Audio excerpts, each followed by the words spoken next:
Hello ladies and gentlemen, and welcome back to the channel. Welcome back to our FM23 beta save with Crystal Palace, and things have continued to get worse and worse. We are now bottom of the table. If you are enjoying the fact that we suck at Football Manager and we'll end up probably being sacked, make sure you leave a like and subscribe please, because otherwise I might end it all.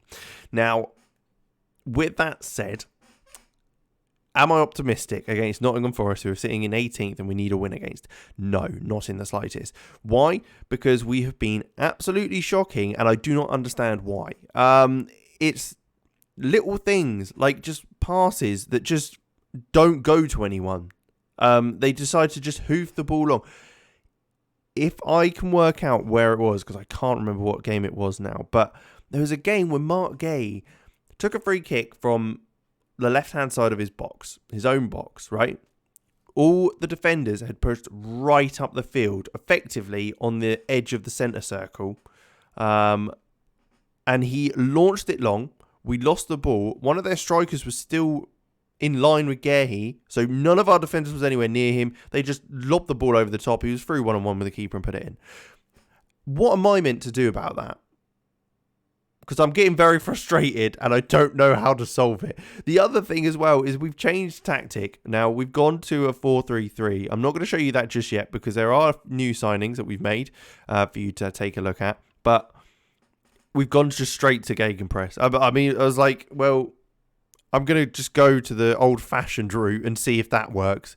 We've looked a lot better with it. We've created chances. We've been in games, but we're still dreadful. Let's take a look at the transfers first, though, because there has been a hell of a lot. I kind of thought, well, if we're going to get knocked out and relegated and sacked or whatever the hell, we might as well just spend money and sell players and whatever. So, first off, looking at the transfers out, we've made 20 million, so it's not a lot, but I've sold most of the old guard. Let's go by time span. So we can see here, Vicente Gaeta has gone to Al Ain for 600k. He was wanting to leave, so I was like, yeah, sure, we'll put Sam Johnson in, not a problem. Following that, I'm going to have to find out where it is. Will Hughes also went to Al Ain. He went for a bit more money, so we got a little bit more money for him. Not, again, he wanted to go and I just couldn't. If I argued with him, our morale was just going to plummet even more. So I was kind of like, okay, yeah, fine, whatever, just go. Then two players went off to Union Berlin, both right backs, Joel Ward and Nathaniel Klein in the January transfer window. They were both leaving at the end of the season on free contracts, so I thought cash in whilst we can. Joel Ward, like I say, off to Union Berlin.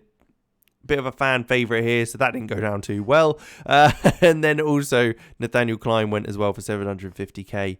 Again, wasn't quite up to how we needed. David Omilabu went to Rivers United for a bit of money. Again, leaving at the end of the season. Most of these players were going to leave at the end of the season and had already signed contracts with other clubs, which is definitely something that's changed a bit. That, like, there was no leeway. Like, everyone was just going straight away. If you didn't give them a contract in January, they were finding new clubs instantly. So that's something to be aware of. Luka Milivojevic as well, he was going, so he was now been sold to Hanover. Again, another player that people weren't overly happy with that we sold. Cardo Sidic as well, he's gone to Al Zawara. No real loss there, I don't think. Couple more loaned. Then Victor and Akinwale off to Nottingham Forest, 500 or so £1,000. Owen Goodman to Plateau United. James Tompkins went off to Sivasspor in Turkey. So again, is what it is. You know, not too worried about losing him. James MacArthur as well went to Spartak Moscow. Again, was going to leave at the end of the contract, so he thought, well, cash in. Sochi signed Jaro Videwell from us. And one that I was wanting to wait a little bit longer to see what we were going to do to try and keep hold of him. But he was going already, so I thought, again, just cash in. 1.9 million, not much, but it'll do. Nice signed Schlupp. Again, another player that I was wanting to do the same thing with, but he had already sorted that out. And then Jack Wells Morrison has gone back out on loan to Swindon. Now, this is the thing that you've probably already seen, and we've signed a bunch of players. Sherton Door from Benfica for 450,000. The 18-year-old centre midfielder who can play further forward, 6'3", very, very promising. Why I signed him? Because he was originally the only player I thought I could sign for 450k, valued at 8.8 million now. I think we'd make money on him either way if we continued. We signed Ross Barkley from Nice on loan. Obviously wasn't getting as much game time at Nice as he'd hoped, so we brought him in. Very good on the ball, first touch technique, some good passing and that sort of thing, as vision as well. So again, hoping that he can kind of be a bit of a ball player in the middle of the park. We finally signed the right back. Kylian Sildilla is the right back that we signed from Freiburg. He's already played a couple of games for us. He looks okay. He's 20 years old, so plenty of room to grow and improve. Then we signed Phil Jones, basically to fill in for all the centre-backs we've lost, like Tompkins. He came in for, 800k, 900k, so that was a bargain. We managed to make a deal with Chelsea for Ruben Loftus-Cheek, which I think is a massive, massive sign-in. He obviously was at Palace for a little while before on loan, and hopefully he can pick that form up again and save our job. We also signed Luis Suarez. I thought signing from Nacional, didn't make a appearance for Nacional, but certainly not got the pace anymore. But my God, that finishing, put it on a plate for him and he will put that away. So I'm hoping that might change our luck a little bit. And then finally, we needed a backup goalkeeper, a third choice or a second choice really, because Jack Butland will be leaving at the end of the season. And that's Charlie Setford we signed from Ajax, the Englishman, 18 years old. So room to improve, but he won't be first choice anyway for now. So that's absolutely fine. But let's take a look at the schedule, how things have gone in the game time. So we had a few friendlies in the summer, which I think we lost 1 and drew 2 against a couple of big European sides, but ended up losing in the Carabao Cup to Southampton 3-0 in the first game back. We then had a 1-0 loss at home to Fulham. Again, a game where we played well and we were probably the better side, but just mistakes leading to goals, and Andreas gave them the 1-0 win. Then a 1-0 loss to Leicester away from home. Got a little bit lucky in the first half after they missed a penalty, but Sarr made sure it was 1-0. Another game where we changed up formation to try something new. There was then a 2-0 loss to West Ham, where both shots they had on target went in. It was a case that, again, we were better, but what is that clearance? Tompkins just does not clear the ball. It falls straight to him, and it goes in there. And, I mean, that kind of sums up how things have just gone. We've not just, again, there. Willems is nowhere near the winger. It's 2-0. Although, saying that, I think this might sum it up. A 1-0 loss to Wigan in the FA Cup. I mean, I just don't know what to do anymore. It's atrocious. Gay's just nowhere near him. Keane fires it in. We had so many opportunities to score. And this is another one. It's exactly the same thing where we've been the better side in the sense of how many shots we've had, shots on target, all that sort of thing. But we've got battered 4-1. We've had something like 8 shots on target. We've had an XG that's better than theirs, yet for some reason we just cannot make it happen. And that's led to us losing this one. Tony scoring a penalty as well, which again, that was just a push. As much as it's nice to see what's actually happened now with the animation, it is a hell of a lot more frustrating being able to see why they've done that. The keeper's had a mare. I put Jack Butland in goal for this game because the fans wanted it. So I was like, yeah, sure, why not? Anything could happen. And if anything, it might have been his fault. But this is just, what is that? What am I meant to do about that? That I don't even know where that's come from. Finally, in our last game, we lost 2-0 to Everton. And once again, this time we were a little bit more dominated, but we had a penalty which we missed. And it's just those things just show exactly what's going on. And they're almost identical goals. McNeil, again, through to whoever it is, this time Calvert-Lewin, who slots it in for 2-0. There you have it. We've just lost constantly, and we've scored 1 goal in our last 7 games. We've looked so much better. This is the thing. Look, let me show you the stats in this game. Look, we've got a 1.7 XG to their 1.61. 8 shots on target, 18 shots, 5 shots, 8 shots, 5 shots on target for them. But how are we not scoring? I don't understand. It's fine if we don't have possession because we're obviously creating chances, but I just don't understand what we're doing wrong. Okay, granted, this game, maybe it's down to Butland. Maybe there was a couple of, there was a penalty, there's a bunch of stuff. But Why is it that seems to be happening? I'm like, it just doesn't make any sense. I just don't understand. In this game, shocking. We were absolutely dreadful. But then they missed a penalty, so that's probably why their XG is so high. But again, we're similar shots on target, but we can't seem to take our shots. That's why I've brought in Suarez. That is why Suarez is in the team. Ruben Loftus-Cheek will be starting today because I don't care if he only can play 45 minutes. We need him for those 45 minutes. But with that said, Suarez up top, playing that pressing forward role. I mean, he's old as, so it's probably best that we don't actually do that. Maybe we change him to a poacher just because I just want him there. Doesn't have to move anywhere. Just stay there. Setford's going in goal because why not? Sadilla at the back with Anderson, Gay, Mitchell. I mean, I've not been impressed with Mark Gay.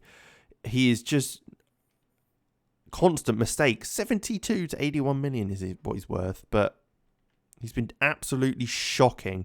Zaha just gets pissed off all the time and just ends up punching someone, so he just ends up in a bad mood constantly. It's like it's like babysitting. I don't understand. Crystal Palace, sort your life out. Anyway, right. So I'm hoping the new signings that we haven't seen play yet. Loftus-Cheek hasn't played for us. Suarez hasn't played for us. Neither's obviously Charlie Setford.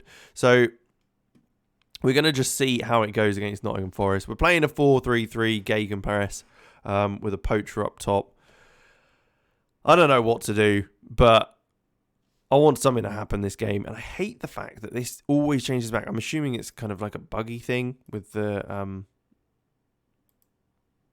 with how it works in the beta, but clear it? Can we clear it? We have cleared it. Right, Suarez, hold it up. Okay, you've just headed it away from everyone. I know you're under pressure, but do you know what I mean? You're a quality player. Okay, anyway.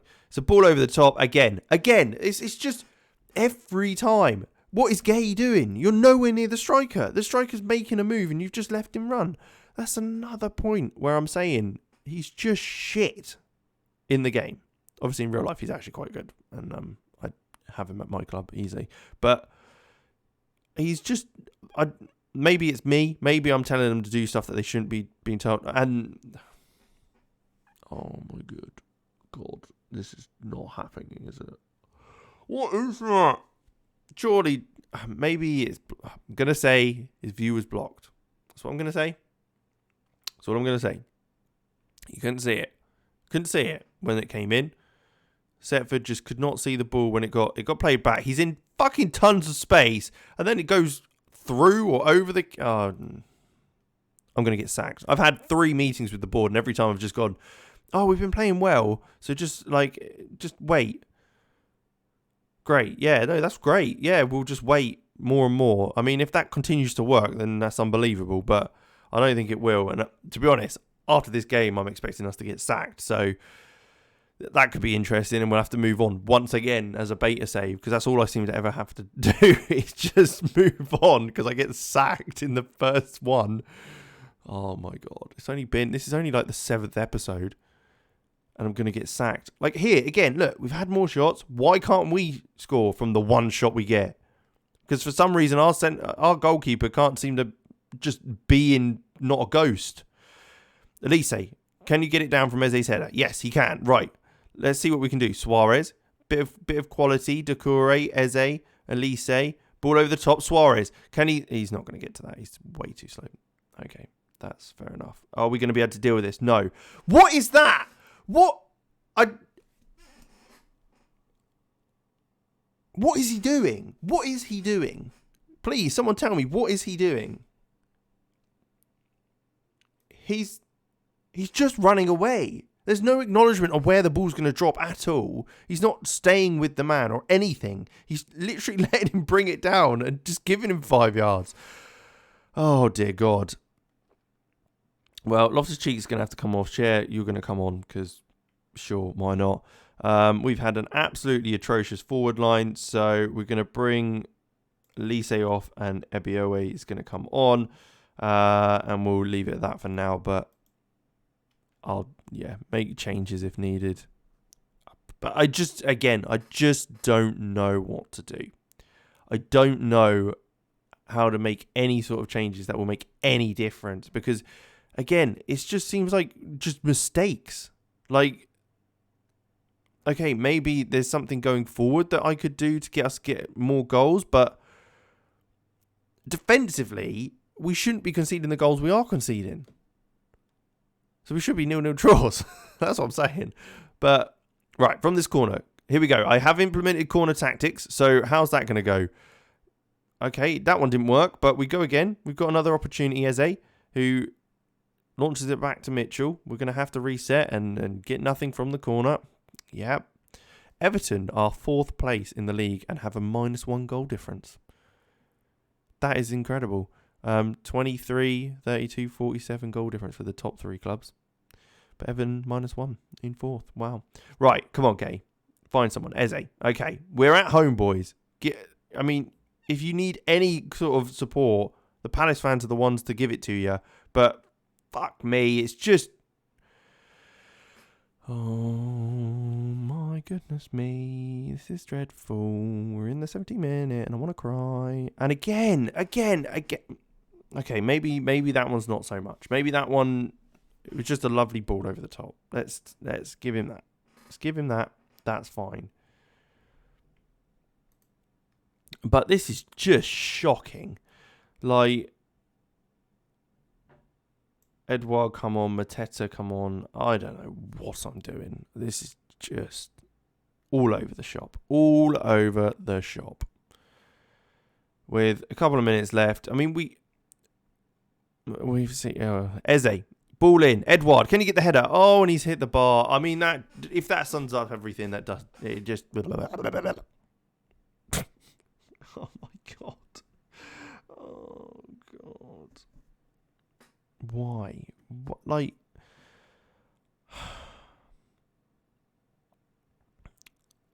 I don't know what to do. If they want to talk to me again, I'm just going to quit because this is... I don't know what to do. I don't know how to change thing. And how am I meant to change anything when everything's in place? But do you know what I mean? It's just ridiculous.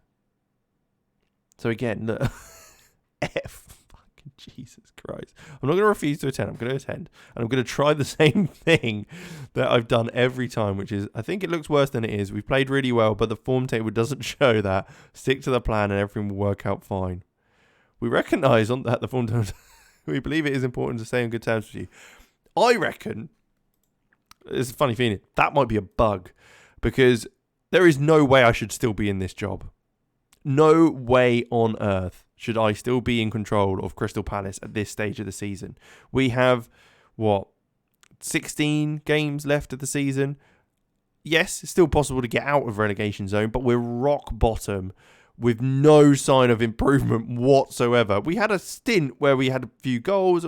We started the season by coming on a comeback against Arsenal 3-2. Can we just go back to that? I'm going to go back to that. We're just going to watch it again. We're going to watch the goals. Because I need some inspiration. Let's say that. Inspiration. Something that's going to give me some life when it comes to kind of what happened. So, starts off. Crystal Palace. Oh, we're going down by one man. Tomiyasu does well to get down the side. And it's a bit of a fumble in the box, but it's fine because Gabriel Jesus has tucked that one away to make it 1-0 Arsenal. Oh. And then Tomiyasu again on that right-hand side, taking on Tyreek Mitchell. Manages to find Saka. Does really well just before half-time to find Jesus, who again taps it in.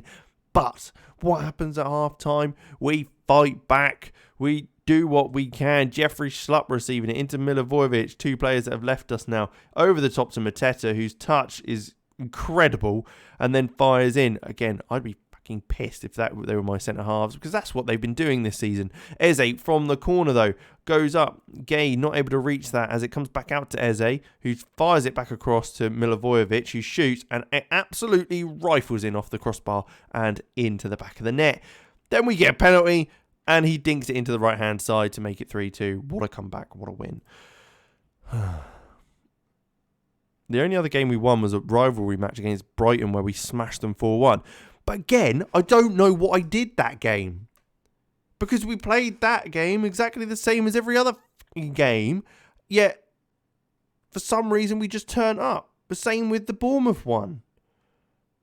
And now in the second half of the season, we've absolutely been dog shit.